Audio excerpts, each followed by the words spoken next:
Hello everyone. Today I'm going to do a structured shared universe of an anime cinematic universe. Now some of you might be asking, but what about this anime cinematic universe that you structured out of the Marvel Cinematic Universe? Well, I structured like the Marvel Cinematic Universe and my brain thought it was going to do the same thing as the Marvel Cinematic Universe when I thought about an anime cinematic universe. And the main reason why I thought about it because of the live action Naruto movie being in the works. And making Naruto, Luffy, and Goku being the trinity of the anime cinematic universe was a bad idea. I know they were in Battle Stadium Dawn and Jump Force, but come on, you're forgetting one character! So how I'm going to do this is that I'm going to kind of structure like the Marvel Cinematic Universe itself, but I'm going to add more movies in Phase 1. So, without further ado, let's get started. The first movie in Phase 1 is called Naruto. Now some of you might ask, wait a minute, Brad, why are you making Naruto start the cinematic universe? Would it make sense if you may have started off with Dragon Ball or One Piece? I mean, yeah, sure, you're right, but it would make sense for Naruto to start it because his movie is in the works by Lionsgate. So I'm making Naruto start the anime cinematic universe. I would have the movie adapt the Land of the Waters arc in the first arc of Naruto. But just for fun, there will be a few Easter eggs in the arc that weren't part of the Land of the Waters arc in the first Naruto arc. For example, Sasuke getting bit by Orochimaru during the Chunin exams arc. Also, speaking of Orochimaru, he will make a cameo in the movie. Anyways, the main villain in this movie will be Zabuza, and as you saw in the poster earlier, the side villain in this movie will also be Haku. And I also add a funny clip at the end of the movie where Kakashi will take off his mask for Naruto, Sakura, and Sasuke. But it turns out behind that mask is another mask. Pretty cool, huh?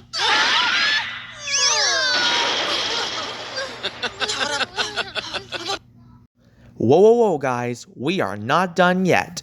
We need movies with some post-credit scenes. So, let's say the first post-credit scene.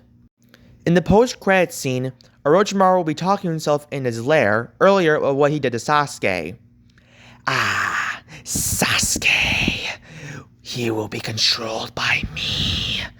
And he will fight the boy with the nine-tailed fox. In this post-credit scene, Naruto is resting on a tree after a long day. Then something hits his head. It was a ball with stars. Naruto decides to keep it until he wants to get it back to his owner. The second movie in Phase 1 is called Bleach. For this movie, I'll give it more of a darker tone because the Bleach anime itself knows when to get more dark and serious. I will also kinda make it inspiration of the live action Bleach movie as well made by Netflix, but only a little bit. The main villain in this movie is the Grand Fisher, the one who is responsible for Ichigo's mom's death. After Ichigo defeated the Grand Fisher, he goes to his mom's funeral to talk to her. And the movie ends with Ichigo walking out of the screen. And that was Bleach. And post-credit scenes. In the post-credit scene, Rikuya's adopted brother is watching from a distance at Ichigo's house, going to bring back his sister for her execution. The third movie in Phase 1 is called Naruto, The Broken Bond.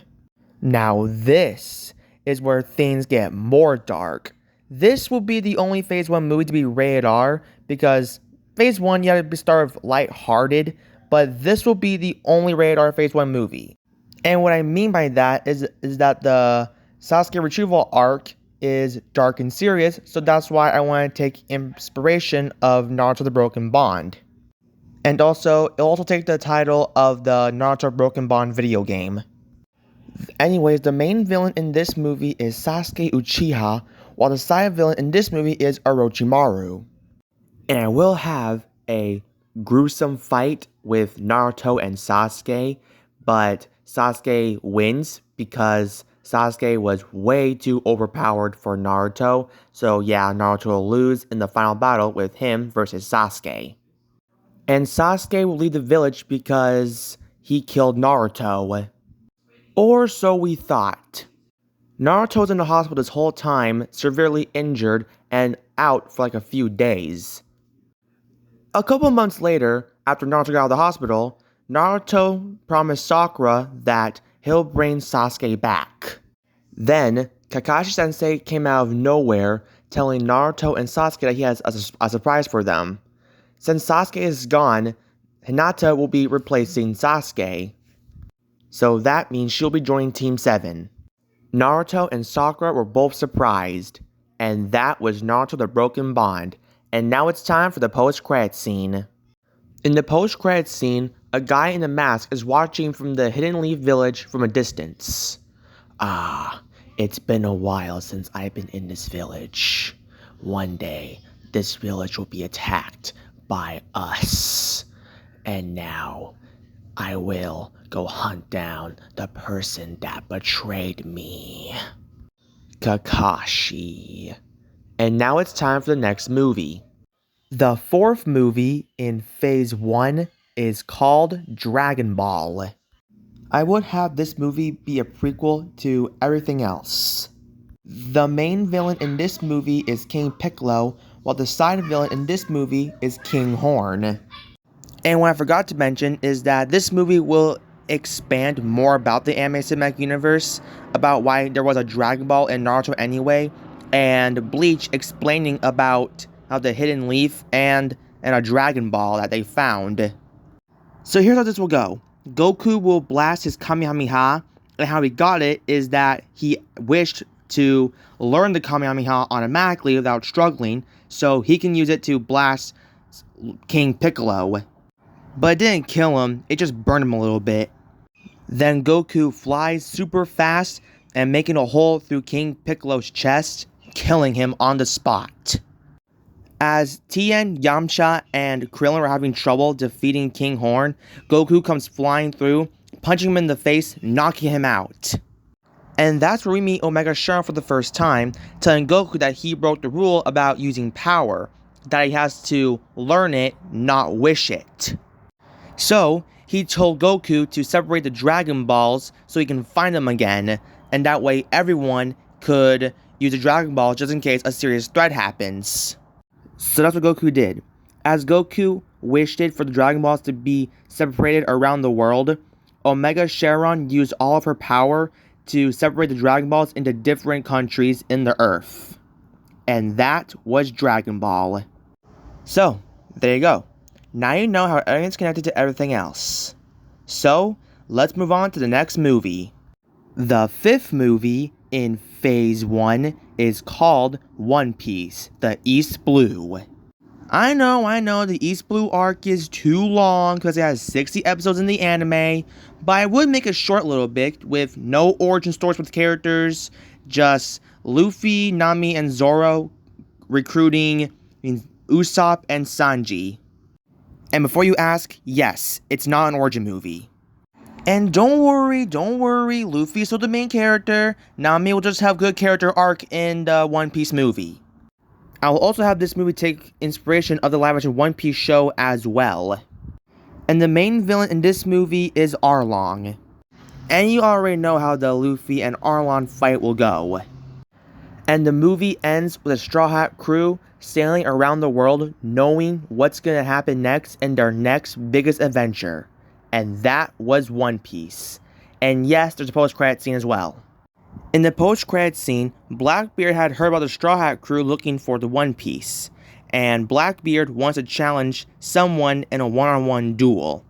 Ah, the One Piece. I've heard of it before. I'm looking for it as well. And I want the boy who can't feel any pain come and fight me in the arena.